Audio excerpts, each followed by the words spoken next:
Okay. I think it's been adequately covered. I think All right. we'll come to an agreement, and the judges, I think, the county, and the prosecutor.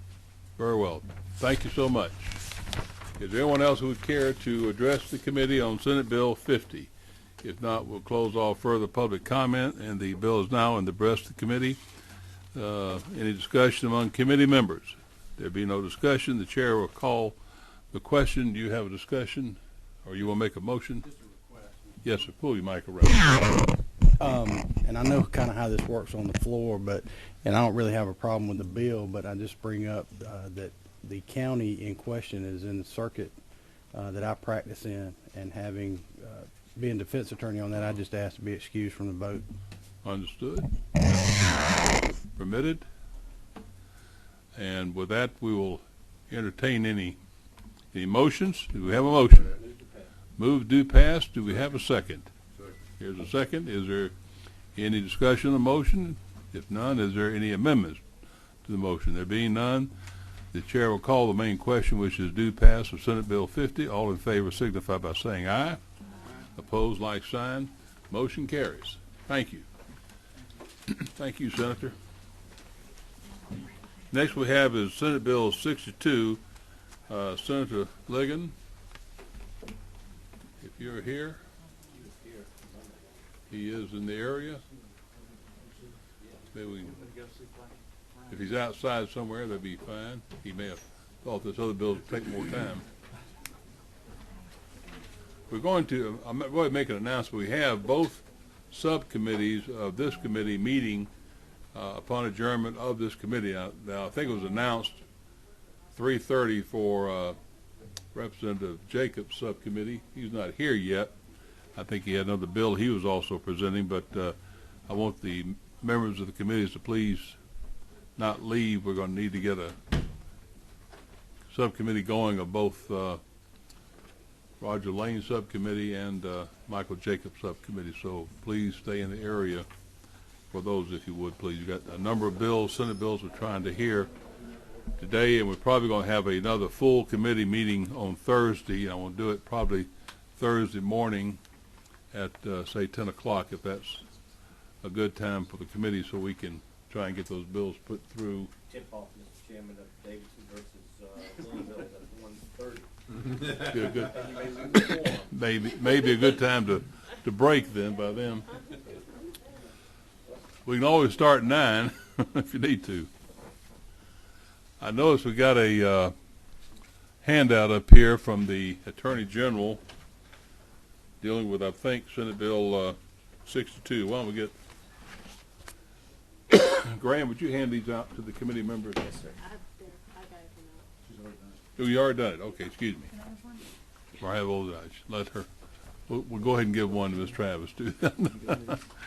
She doesn't have one. He is presenting another committee. Do you know when he'll be here?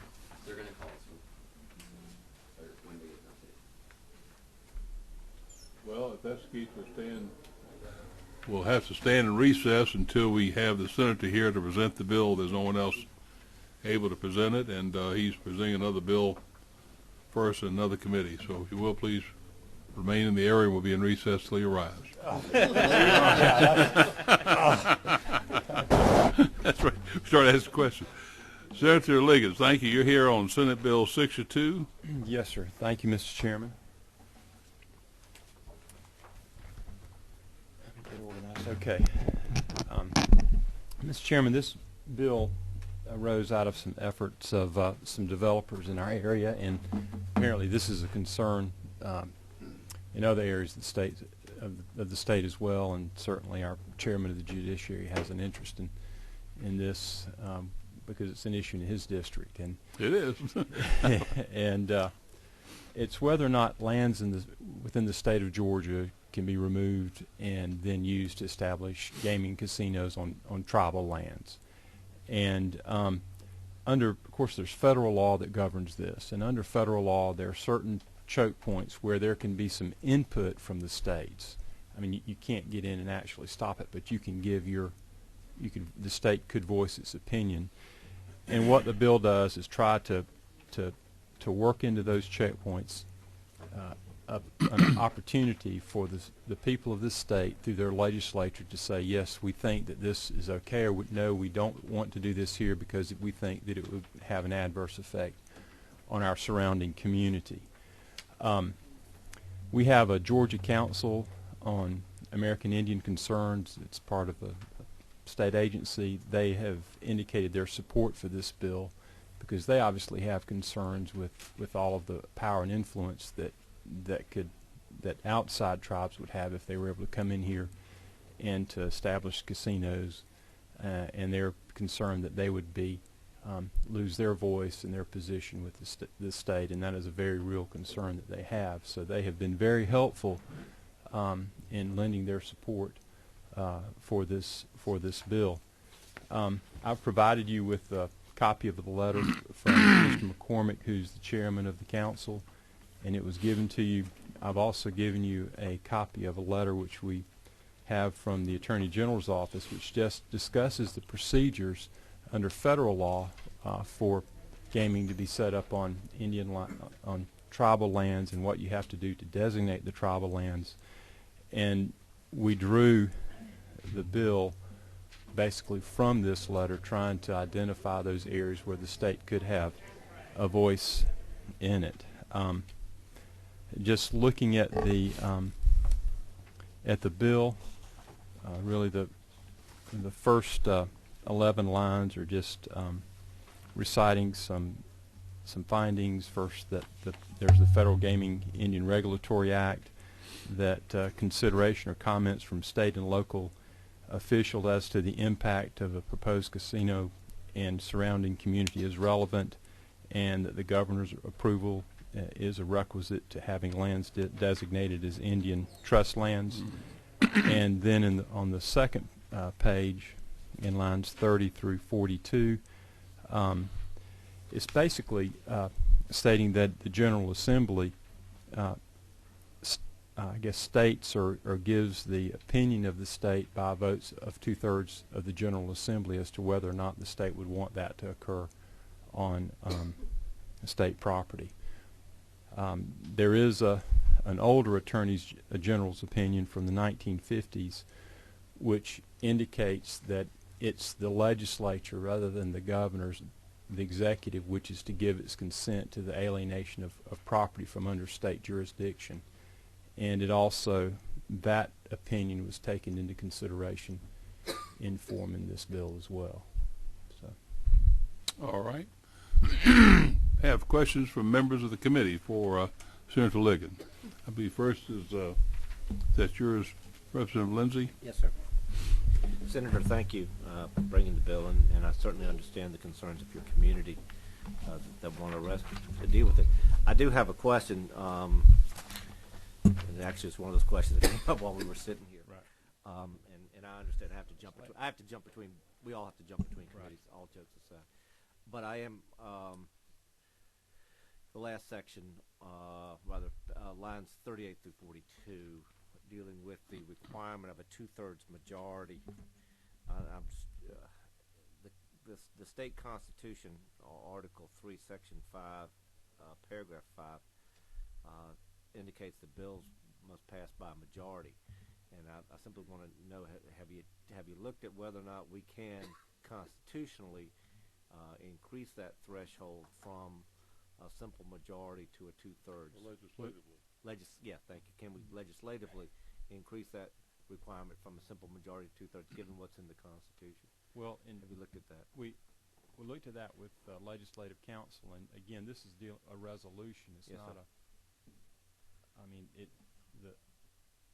this bill says that you pass a resolution by that number now, and not being a constitutional law expert, I relied on that to indicate that this could be. I guess, quite frankly, I've looked at it for a grand total of about 10 minutes, so I don't want to pass myself off as a sudden expert on it, but would it be safer at this point to simply have the 2/3 part stricken out? Because you don't want the whole bill ruled unconstitutional if challenged, and I got a feeling somebody may challenge the bill. Right. Would it be safer to simply put it at a simple majority at the committee level now, and allow you to take a look at that as it passes back through the process and see whether or not you're on Right. you're on 100% secure ground. Right. No, sir, I appreciate that. I would prefer it be 2/3, but if we have to say a majority. But, and the reason is this: loss of state sovereignty over lands and gambling are serious issues. And for that, for just even gambling to occur within the state of Georgia, it does require, it begins with a 2/3 vote in the legislature. Yeah, it would require a constitutional amendment. Right. That's clear. I'm trying to make sure that your bill stays on solid footing. Right. In terms of if it gets challenged, and I have no problem if somebody down the road, can point to something later and say no, 2/3 is fine, because I understand the seriousness of the issue. Right. Philosophically, I got no problem with 2/3. I'm just sort of from a standpoint of making sure that the bill can hold up in court. I'm just wondering at this point if we're safer simply just striking the 2/3 part out, and as the bill progresses, and if we happen to agree with the Senate, and we can show that it's clearly on solid constitutional.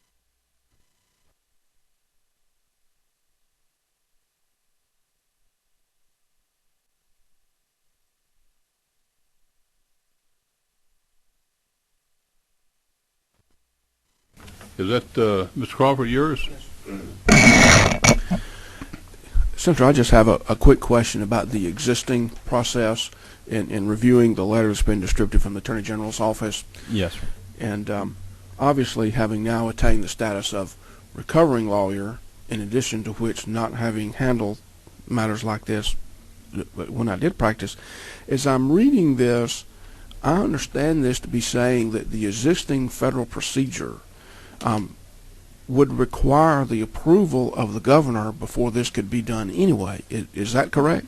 That's right. But there's been some litigation within states where this has occurred between the executive and the legislature. One that occurred in our neighbor, Florida. In fact, Marco Rubio was the Speaker of the House, and he filed that suit on behalf of the legislature.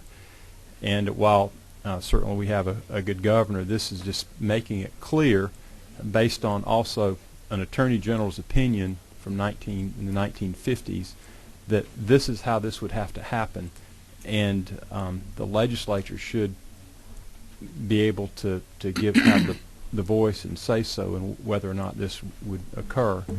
And there's also, according to this letter, there's some division of opinions, some court opinions, which confirm that yes, well, the legislature could do this as well.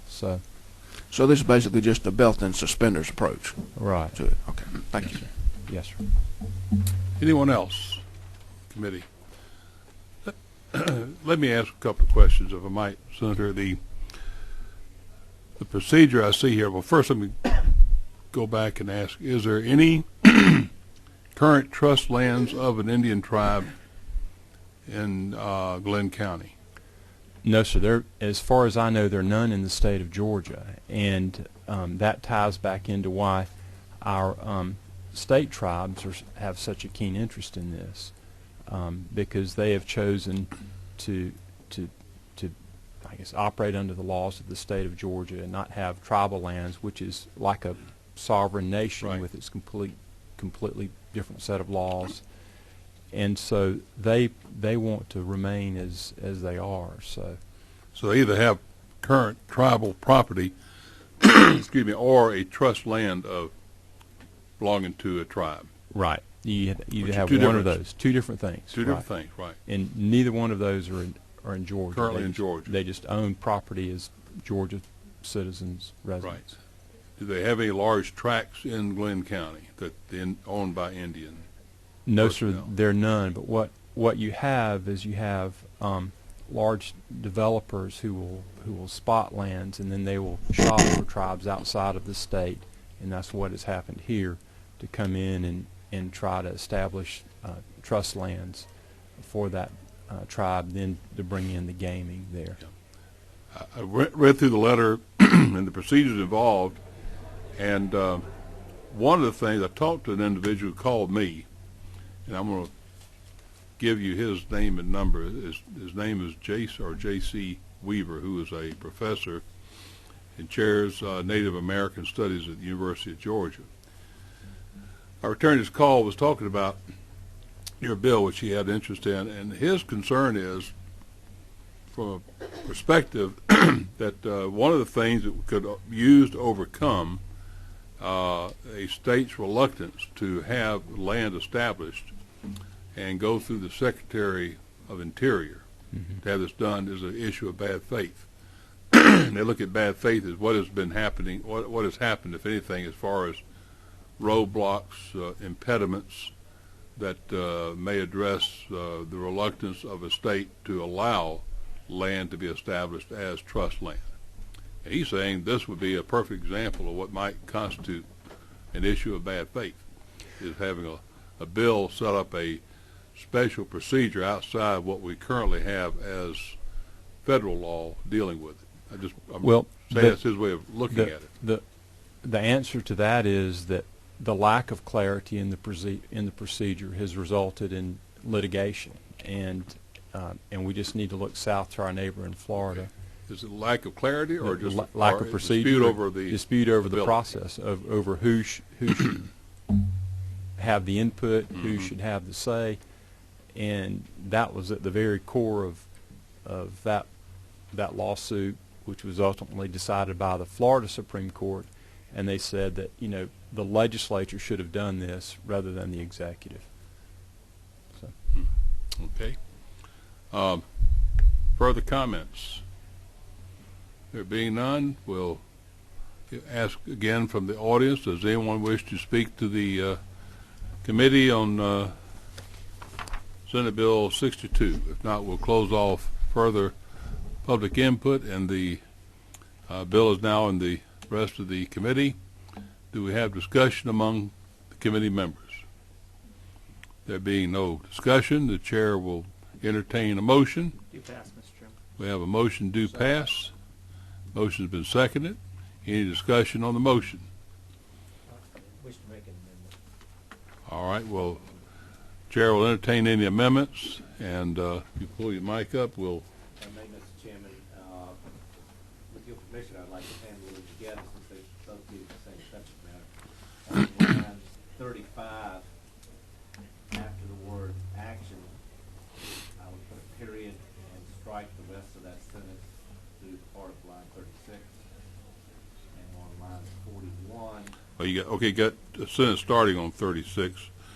Yeah. Any such action by the governor without the approval of the General Assembly shall be void ab initio. Are you wanting to... Well, that's fine. Yeah. You're leaving that in? I'm just deleting the rest of the sentence. Okay, excuse me. And then on line 41, after the word Senator, if we get some further information that indicates that 2/3 is fine, I'm willing to sign this. Thank you. Second. Make sure you Sure. I appreciate that. Roger. We have a second on the amendment, the Lindsay amendment. Then second it. We'll take that amendment first.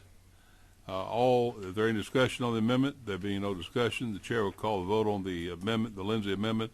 All in favor signify by saying aye. Aye. Opposed, like sign. Motion carries. Any further amendments? Chair will entertain any amendments. There be no further amendments. We'll call for a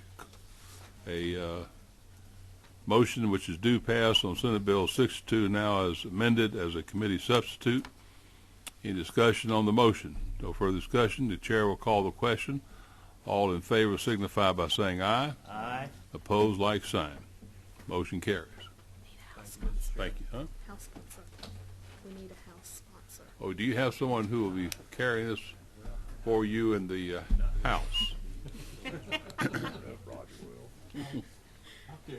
All right. We'll have it recognized as Judge Lane's bill in the House. All right. Anything further to come before the committee at this time? If you have an announcement. Yeah, my subcommittee will meet at 3:30 over in the Ways and Means Committee room. Thank you. So please, all members of the Lane subcommittee, please remain. We've got another 45 minutes before you start your meeting. What time is your meeting started, Mr. Lane? 2:30. 2:30. We're ready to go with yours when you're, when we adjourn. We'll adjourn now.